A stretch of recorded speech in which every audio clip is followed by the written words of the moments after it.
jeune pasteur.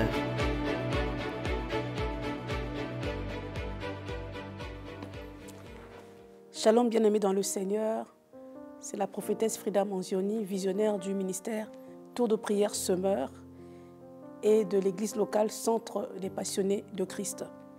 Alors j'aimerais passer ce moment avec vous dans la parole et avant de rentrer dans notre sujet d'aujourd'hui, j'aimerais prier avec vous. Seigneur mon Dieu, nous voulons encore te dire merci. Merci pour ce moment, merci pour ce temps de parole. Merci pour ce temps de partage autour de ta parole. Seigneur, je te recommande ce moment entre tes mains, que le Saint-Esprit puisse encore, Père, ouvrir les yeux de nos cœurs, nous donner des oreilles pour entendre, nous donner un cœur pour comprendre et nous donner, Seigneur mon Dieu, des yeux pour voir. Saint-Esprit, ce temps est pour toi et que la personne qui se connecte maintenant à cette émission soit édifiée, soit transformée, soit révolutionné dans le nom de Jésus. J'ai ainsi prié. Amen. Alors, j'aimerais parler avec toi de la délivrance des familles. Je sais que si tu as regardé ou tu as cliqué cette vidéo, c'est que le titre sûrement t'intéresse. La délivrance des familles. La Bible dit ceci dans Jean chapitre 10, au verset 9. Le Seigneur Jésus dit ceci, « Je suis la porte. Si quelqu'un entre par moi, il sera sauvé. Il entrera et il sortira et il trouvera des pâturages. » Jésus dit, « Je suis la porte. » J'aimerais dire à une personne, nous devons savoir qu'il y a plusieurs portes dans la vie d'une personne ou dans la vie des hommes. La première porte que nous avons, c'est la porte de la naissance. La deuxième porte que nous avons, c'est la porte des familles. Mais Jésus est en train de dire ceci, que je suis la porte. Jésus se présente comme la véritable porte. Lorsque tu es né dans ce monde, tu es né au travers d'une femme, donc tu es sorti par une porte, tu es venu dans le monde. Ensuite, tu es rentré dans une famille, donc tu es passé encore dans une autre porte. Mais Jésus dit, moi je suis la porte. En d'autres termes, je suis la véritable porte qui te donne la vie. Il dit, si quelqu'un entre par moi, il sera sauvé. Bien-aimé dans le Seigneur, j'aimerais te dire que Jésus-Christ est venu délivrer les familles. Jésus-Christ est venu ramener la restauration des familles. Remarquez ceci, lorsque nous naissons dans une famille. Et le fait que tu fasses partie d'une famille peut ramener ce qu'on appelle des réclamations. Le fait que tu naisses dans une famille peut ramener ce qu'on appelle des totems, peut ramener ce qu'on appelle des malédictions, peut ramener beaucoup de choses. Et d'ailleurs, de vous à moi, nous savons que surtout nous qui sommes natifs de l'Afrique, nous savons que souvent nous sommes dans ce problème de réclamation familiale, de problèmes de sorcellerie, problèmes de malédiction, beaucoup de problèmes au niveau de nos familles. Mais j'aimerais dire à quelqu'un que Jésus est venu pour donner la délivrance aux familles. Voilà pourquoi il t'invite, toi qui me suis, à rentrer au travers de sa porte. Il dit, je suis la porte, si quelqu'un entre par moi, il sera sauvé. En d'autres termes, lorsque tu rentres par la porte qui est Christ, tu as la vie éternelle. Et lorsque tu as la vie éternelle, bien-aimé, cette vie éternelle fait en sorte que tu es délivré de toute réclamation qui te liait à ta famille. Cette vie éternelle fait en sorte que tu es libéré de toute réclamation qui pouvait venir de ta famille. Écoutez ceci. Est-ce que vous savez que il y a des personnes qui vivent une vie qui ne correspond même pas à leur destinée? Je disais, il y a des personnes qui vivent une vie qui ne correspond pas à leur destinée. Peut-être que quelqu'un a été prédestiné à être, je ne sais pas, politicien ou à être médecin, à être avocat. Mais finalement, à cause des réclamations de la famille, à cause des esprits de famille, à cause de tout ce qui entoure sa naissance, tout esprit qui entoure sa naissance, cette personne peut se retrouver à vivre une vie qui ne correspond pas du tout à ce que Dieu avait prévu pour lui. Voilà pourquoi Jésus est en train de dire « Je suis la porte. Si quelqu'un entre par moi, il sera sauvé. » Alors, lisons un peu le verset 10 qui va nous aider encore plus. Au verset 10, il est écrit Le voleur ne vient que pour dérober, égorger et détruire. Mais moi, je suis venu afin que les brebis aient la vie et qu'elles soient dans l'abondance. Le voleur ne vient que pour égorger, détruire et dérober. Mais moi, je suis venu afin que les brebis aient la vie. Voilà, lorsque quelqu'un est réclamé, lorsque quelqu'un a une activité satanique sur sa vie, cette personne va commencer à avoir des destructions autour de lui. Cette personne va commencer à vivre des pertes. Cette personne va commencer à vivre des douleurs, peut-être des maladies, peut-être des choses qui ne correspondent pas. D'ailleurs, lorsque tu vis ces choses, tu sens à l'intérieur de toi un cri. Tu sens à l'intérieur de toi une voix qui dit « Cette vie n'est pas ma vie ». Tu sens à l'intérieur de toi une voix qui dit « Cette vie n'est pas ma vie ». Ce que je vis en ce moment ne correspond pas à ce que je devrais être. Un jour, j'ai rencontré un avocat, en tout cas quelqu'un qui devait être avocat, et cette personne m'a dit « Prophétesse, j'ai étudié, j'étais très intelligent à l'école. D'ailleurs, c'est moi qui aidais toutes les personnes de ma promotion. Tous ceux qui étaient avec moi à l'université, c'est moi qui les aidais. Mais au jour d'aujourd'hui, moi, je ne travaille pas. Eux tous, ils ont des postes, ils sont avocats, d'autres sont ministres, d'autres ont des postes élevés dans mon pays. Mais moi, jusqu'aujourd'hui, je suis en train de me battre et je travaille comme vigile. Donc, je travaille dans la sécurité. Imaginez-vous une personne comme ça. Et il me dit, une fois, il rencontre quelqu'un qui a étudié avec lui, quelqu'un de la même promotion que lui. Cette personne lui dit, mais mon frère, comment tu peux te retrouver comme ça? Bien aimé, vous savez, c'est à cause des réclamations des familles que cet homme s'est retrouvé comme ça. À un moment donné, il s'est dit, ma vie doit changer.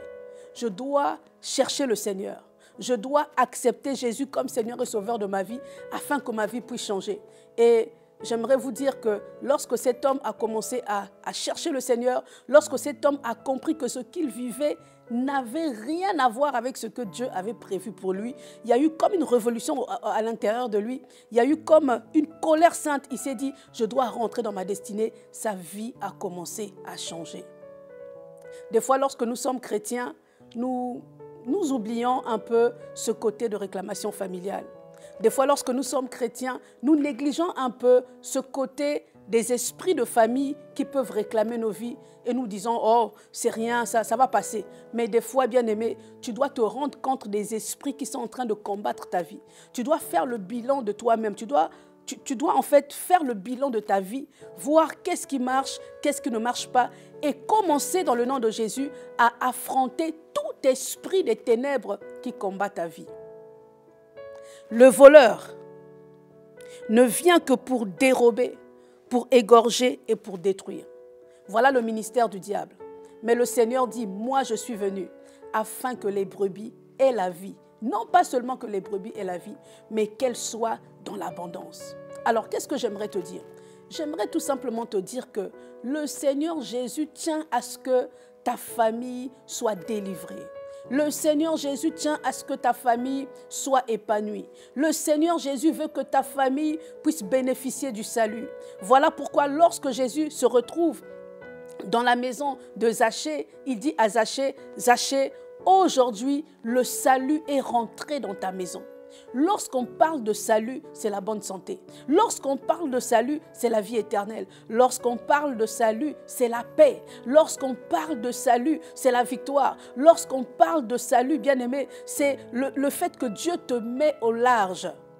En tant qu'enfant de Dieu, ta famille doit bénéficier de la délivrance. Ta famille doit vivre la paix. Ta famille doit vivre la joie. Ta famille doit vivre la victoire. Tu ne peux pas être chrétien, enfant de Dieu. Tu viens à l'église, tu sers Dieu, mais tu sens que dans ta famille, il y a encore des combats. Je suis venu révolter une personne. Je suis venu dire à une personne, révolte-toi, refuse ce que le diable veut t'imposer parce que Jésus t'a donné la victoire à la croix de Golgotha. Si le voleur a dérobé ce qui t'appartient, j'aimerais te dire que le Seigneur est celui qui te restitue ce qui t'a été volé. Si le voleur a détruit ce qui t'appartient, j'aimerais te dire que le Seigneur est celui qui restaure ce qui t'a été volé. Si le voleur a tué ce qui t'appartient, le Seigneur est celui qui ressuscite ce qui a été tué. Remarquez, lorsque Lazare est mort, la Bible dit qu'il sentait déjà. Et Marthe disait, Seigneur, il sent déjà. Mais le Seigneur a dit à Marthe, Marthe, si tu crois, tu verras la gloire de Dieu. Et le fait que Jésus était venu, Jésus a ressuscité Lazare. J'aimerais dire à une personne, le Seigneur Jésus est celui qui peut ressusciter ta famille. Le Seigneur Jésus est celui qui peut restaurer ta famille. Le Seigneur Jésus est celui qui peut relever ta famille. Ce que tu as à faire, c'est de simplement entrer par sa porte. Je suis la porte. Si quelqu'un entre par moi, il sera sauvé. Il trouvera des pâturages. Il entrera et il sortira. En d'autres termes, tu vas être délivré. La vie chrétienne n'est pas une vie de blague. Vous savez, des fois, je rencontre beaucoup d'enfants de Dieu qui, malgré qu'ils viennent à l'église, mais subissent les assauts du diable. Subissent en fait les attaques de l'ennemi. Il y en a qui ne dorment pas. Il y en a qui sont oppressés. D'autres sont malades. D'autres subissent beaucoup de choses. Mais je sais une chose, bien-aimée dans le Seigneur, que la Bible dit, le Seigneur dit, vous connaîtrez la vérité et la vérité vous affranchira. Je suis venu t'annoncer la vérité que tu connais déjà. Peut-être que tu la connais déjà. Mais le fait de connaître une vérité ne suffit pas. Il faut accepter cette vérité. Accepte que Jésus-Christ t'a délivré. Accepte que Jésus-Christ est la porte qui te fait rentrer, qui te fait sortir, qui te fait trouver des pâturages. Accepte que Jésus-Christ est la porte qui te fait rentrer, qui te sauve, qui te fait trouver du pâturage. En d'autres termes, qui restaure ta vie. Si le voleur est venu pour voler ce qui t'appartenait, le Seigneur te dit aujourd'hui, moi je suis celui qui te restitue ce qui t'appartient. Si le voleur était venu pour détruire ce qui t'appartient, des fois, vous savez, on peut se dire, oui, bon, j'avais des enfants, ces enfants sont décédés, j'avais un mari, le mari est parti, j'avais un travail, tout a été détruit. Mais j'aimerais te dire que le Seigneur, lorsque même c'est détruit, lorsque tout est détruit, quand il arrive, il ramène la vie. Il ramène la vie. Voilà pourquoi j'aimerais encourager une personne à prier pour sa famille. Engage-toi dans la prière pour ta famille. Engage-toi pour la prière de la délivrance pour ta famille. Engage-toi pour la prière de la libération pour ta famille. Vous allez remarquer ceci. La plupart du temps, nous prions pour nous-mêmes, mais nous oublions de prier pour nos familles. La plupart du temps, nous prions pour notre propre vie, nous oublions de prier pour nos enfants. Nous prions pour notre propre vie, nous oublions de prier pour notre mari. Nous prions pour notre propre vie, nous oublions de prier pour ceux qui sont autour de nous. Tu dois prier pour ta famille. Ne sois pas comme Ève qui a parlé avec le serpent. Mais toi, tu dois te dire, moi, je vais prendre ce serpent qui est rentré dans ma maison, je vais le faire sortir. Moi, je vais prendre ce serpent qui est rentré dans ma famille, je vais le faire sortir. Alléluia. Tu dois faire sortir le serpent de ta maison. Si tu me suis, est-ce que tu peux écrire, je veux faire sortir ce serpent de ma maison?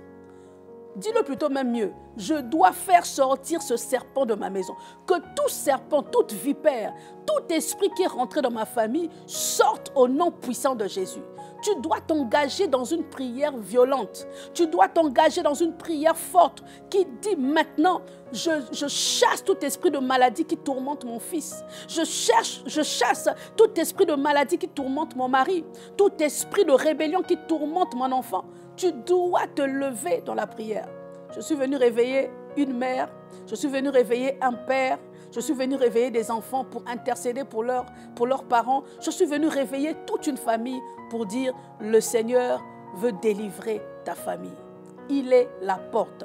Je suis la porte. Si quelqu'un entre par moi, il trouvera des pâturages. Il sera sauvé, il trouvera des pâturages. Voilà pourquoi, bien-aimé dans le Seigneur, j'insiste encore pour toi qui me suis, que tu puisses intercéder pour ta famille, parce que le Seigneur veut délivrer ta famille. Le Seigneur tient au salut des familles. Le Seigneur tient à la délivrance des familles. Le Seigneur a à cœur que ta famille soit totalement sauvée. Voilà pourquoi l'apôtre Paul est en train de dire, crois au Seigneur Jésus, tu seras sauvé, toi et ta famille.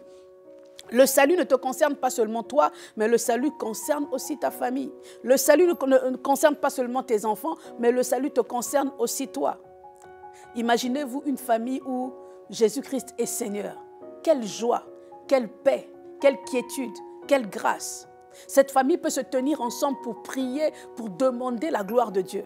Cette famille pourra se tenir ensemble pour prier, pour chasser tout ce qui est des ténèbres. Et vous allez voir qu'une famille qui se tient en prière est une famille qui sera sécurisée. En fait, le diable ne va pas rentrer dans cette famille-là. Une famille qui se tient debout dans la prière est une famille forte dans le règne spirituel. Une famille qui se tient debout dans la prière est une famille invisible dans le monde des ténèbres. Une famille qui se tient debout dans la prière est une famille qui met en fait un mur de protection. Imaginez-vous, prenons par exemple une famille bien aimée qui se tient les mains et qui prie. Le fait de se tenir les mains fait en sorte que cette famille crée un mur, un barrage, un mur de protection dans le nom de Jésus. Voilà pourquoi, bien-aimés, je nous encourage à rentrer par la porte qui est Christ. Papa, fais rentrer ta famille par la porte qui est Christ. Maman, fais rentrer ta famille par la porte qui est Christ. Les enfants, faites rentrer votre famille par la porte qui est Christ. Parce que Jésus-Christ est la vie. Je suis la porte. Si quelqu'un entre par moi, il sera sauvé. Il entrera et il sortira et il trouvera des pâturages. Il entrera et il sortira et il trouvera des pâturages. Lorsque tu rentres par la porte qui est Christ, bien-aimé, tu ne vas pas seulement rester sur place, mais tu vas sortir. Tu ne vas pas non seulement sortir, mais tu vas trouver de quoi guérir ta vie. Tu vas trouver de quoi réjouir ta vie. Tu vas trouver tout ce qui contribue à la paix de ta famille et de ta destinée. Que le Seigneur bénisse une famille pendant que je parle. Que le Seigneur délivre une famille de toute réclamation familiale, de toute réclamation sorcellerie, de toute réclamation satanique. Pendant que je parle, que le Seigneur libère ta famille. Peut-être que pendant que tu me suis en ce moment, tu te dis, dans ma famille, il y a la stérilité. Dans ma famille, il y a le problème de célibat. Dans ma famille, il y a un problème de chômage. Dans ma famille, bien-aimé dans le Seigneur, j'aimerais te dire que le Seigneur t'accorde la victoire et le Seigneur te libère dans le nom puissant de Jésus-Christ. Pendant que tu écoutes la parole, le Seigneur te libère dans le nom puissant de Jésus parce qu'il est venu libérer les captifs. Peut-être que tu es captif par rapport à ta famille, mais lorsque tu rentres par la porte qui est Jésus, le Seigneur te délivre de cette famille.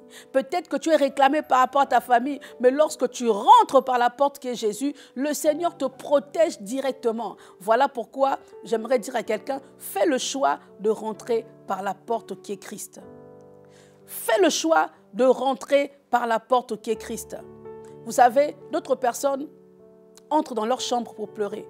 D'autres personnes entrent dans leur chambre pour se poser des questions. Pourquoi ma vie est comme ça?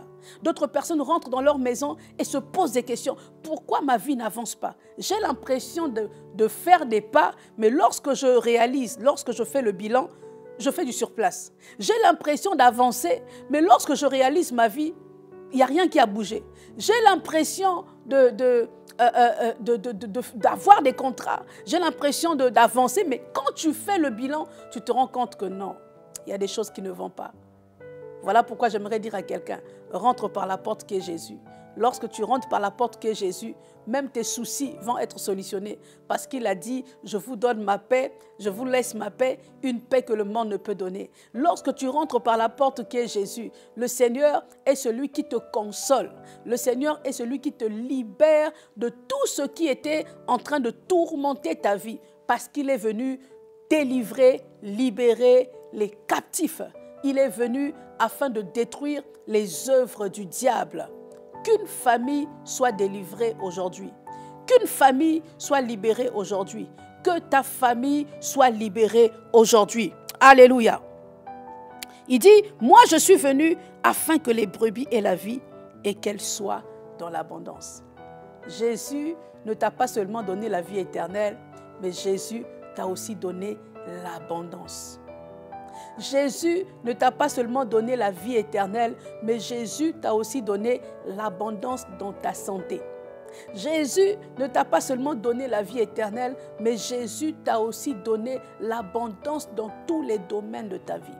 Voilà pourquoi je déclare maintenant que tous les domaines de ta vie soient restaurés dans le nom puissant de Jésus. lorsque Christ est mort à la croix, vous remarquerez ceci, qu'il y a eu la couronne d'épines, les mains ont été clouées, les pieds aussi ont été cloués. Pourquoi? Pour que toi, tu sois délivré. Les mains de Christ ont été clouées pour que tes mains puissent connaître la prospérité. Les pieds de Christ ont été cloués pour que tes pieds puissent connaître la domination. Oui, car Dieu dit, tout lieu où foulera la plante de tes pieds, je te les donne en possession. La tête de Christ a reçu la couronne d'épines pour que toi, tes pensées soient restaurées. Pour que tes pensées soient restaurées, pour que ta vie soit restaurée. Voilà pourquoi, bien-aimé, rentre dans ce que le Seigneur a promis pour toi. Rentre dans la vie éternelle, rentre dans l'abondance et ne subis plus ce que la famille peut t'imposer. En tout cas, quand je parle de famille, des esprits de famille, bien sûr, ce que les esprits de famille peuvent t'imposer. Quelqu'un peut me poser la question, prophétesse Frida, comment je reconnais que je subis les réclamations familiales? Je te dirais que c'est très simple. Fais juste un bilan de ta famille. J'appelle cela la cartographie spirituelle de ta famille. Regarde dans ta famille, quelle est la chose qui revient chez tous les membres de ta famille? Quel est le caractère ou encore la chose qui se répète chez tous les membres de ta famille, qu'ils soient chrétiens ou pas chrétiens? Qu'est-ce que vous avez en commun? Ça peut être une maladie, ça peut être un état, donc célibat chronique, ça peut être une vie instable au niveau du travail, ça peut être une vie instable au niveau peut-être des finances, ça peut être en tout cas lorsque tu fais le bilan et que tu trouves qu'il y a un lien, quelque chose qui revient chez tous les membres de ta famille, ceux qui vont à l'église et ceux qui ne vont pas à l'église, alors tu reconnaîtras que c'est la réclamation de ta famille. Et lorsque tu reconnais cela, commence maintenant à engager des prières fortes. Commence à engager des prières violentes. Commence à engager des prières puissantes afin que toi, tu puisses briser cela. Je crois à une chose, Dieu cherche des personnes qui seront des David de leur famille. Dieu cherche des personnes qui seront des Moïse de leur famille. Dieu cherche des personnes qui seront des Joseph de leur famille. Et je crois que c'est toi qui es en train de me suivre maintenant. Il n'y a pas de hasard avec le Seigneur. Si tu suis cette vidéo, c'est que c'est toi qui es le Moïse de ta famille, c'est toi qui es le Joseph de ta famille, c'est toi qui vas délivrer ta famille. De la même manière que les réclamations sont venues au travers d'une personne qui a dressé un autel, au travers d'une personne qui a vendu la famille, de la même manière, Dieu attend aussi une personne qui va élever un autel à Dieu dans ta maison, dans ta famille, qui va changer les choses. Ne te décourage pas, lève-toi dans la prière, engage-toi dans une prière violente et commence à dire « Je ne vivrai pas les mêmes combats que mes parents. Je ne vivrai pas les mêmes combats que les membres de ma famille. Je ne payerai pas pour des combats qui sont plus vieux que moi. » Est-ce que vous savez que dans les familles, il y a ce qu'on appelle les combats qui sont plus vieux que ton âge. Le fait que tu es rentré par la porte de la naissance dans cette famille, tu as trouvé des combats. Et ces combats te réclament à un certain moment donné. Ces combats se lèvent et commencent à te réclamer. Tu ne comprends pas, quelqu'un a bien étudié, tu as bien étudié, mais au moment de travailler, tu ne travailles pas. Tu as bien étudié, au moment de te marier, tu ne te maries pas. Ou encore, tu as étudié, tu travailles, mais on a bloqué le mariage. Lorsque tu remarques ces choses, lève-toi, commence à briser, engage-toi dans une prière puissante, engage-toi dans une prière violente, parce que le Seigneur veut délivrer ta famille. Jésus est venu sauver l'humanité, il est venu aussi restaurer les familles. Je l'appelle le restaurateur des familles. Je l'appelle le libérateur des familles. Lorsqu'il est rentré dans la famille de Marthe et Marie, Lazare est ressuscité. Lorsqu'il est rentré dans la famille de Zachée, Zachée a été sauvé, lui et sa maison. Lorsqu'il est rentré dans la famille de Noé, Noé a été sauvé, lui, ses enfants, les femmes de ses enfants, sa femme, Noé, sa femme, ses fils et les femmes de ses fils, ils ont été sauvés. Waouh! Lorsqu'il est rentré dans la maison de Lot, il a libéré Lot du feu de Sodome et Gomorrhe. quand il rentre dans une famille, il ramène la délivrance. Lorsqu'il est rentré dans la maison de Corneille, Corneille a été sauvé, lui et sa famille. My God, Jésus est celui qui donne la vie. Il est celui qui donne la vie aux familles. Il est celui qui vivifie les familles. Si ta famille est une famille divisée, une famille morte, une famille fatiguée, une famille maltraitée dans le monde spirituel, une famille triste, lorsque Jésus rentre, Jésus donne la vie. Que le Seigneur donne la vie à ta famille. Que le Seigneur donne la vie à ta famille. Que le Seigneur libère ta famille. Que le Seigneur restaure ta famille. Oh Seigneur, je prie pour cette personne qui est connectée maintenant. Libère sa famille. Toi qui es le Dieu qui a ressuscité Lazare lorsque tu es rentré dans cette famille de Marthe et Marie. Tu as donné la résurrection. Et la Bible me dit aussi, Seigneur, lorsque tu es rentré dans la famille de Pierre, tu as guéri la belle-mère de Pierre. Je prie pour une personne qui est connectée maintenant. Je prie, Seigneur, que ta vie, ta restauration rentre dans cette famille dans le nom de Jésus. Seigneur, je prie que ta grâce, que ta faveur, que ton relèvement rentre dans la vie de cette personne, dans la vie de sa famille, dans le nom puissant de Jésus. Je déclare la délivrance de ta famille. Je déclare la libération de ta famille dans le nom puissant de Jésus. Je ne sais pas par quoi passe ta famille. Je ne sais pas par quelle épreuve passe ta famille. Mais je déclare sur toi que le Dieu des cieux se lève et te donne la victoire dans ta famille au nom de Jésus. Que ta famille soit libérée. Que toute malédiction familiale qui poursuivait ta vie soit brisée dans le nom de Jésus. Que toute malédiction des ténèbres qui poursuivait ta maison soit consumée dans le nom de Jésus. Et que le Seigneur te positionne, toi et ta famille, sur une montagne pour la victoire totale dans le nom puissant de Jésus. Que tout ce qui était fardeau, tout ce qui était joug, qui poursuivait ta famille, tombe aujourd'hui dans le nom puissant de Jésus-Christ. Seigneur mon Dieu, vois cette personne, Seigneur, vois cette famille et accorde ta délivrance dans cette famille, dans le nom puissant de Jésus-Christ. J'ai ainsi prié. Amen. Alors soyez bénis, bien-aimés dans le Seigneur. C'était la prophétesse Frida. J'espère que ce petit moment vous a fait du bien et a révolutionné votre âme, votre esprit et votre être entier. Que le Seigneur vous bénisse et je vous dis donc à très bientôt. Soyez bénis.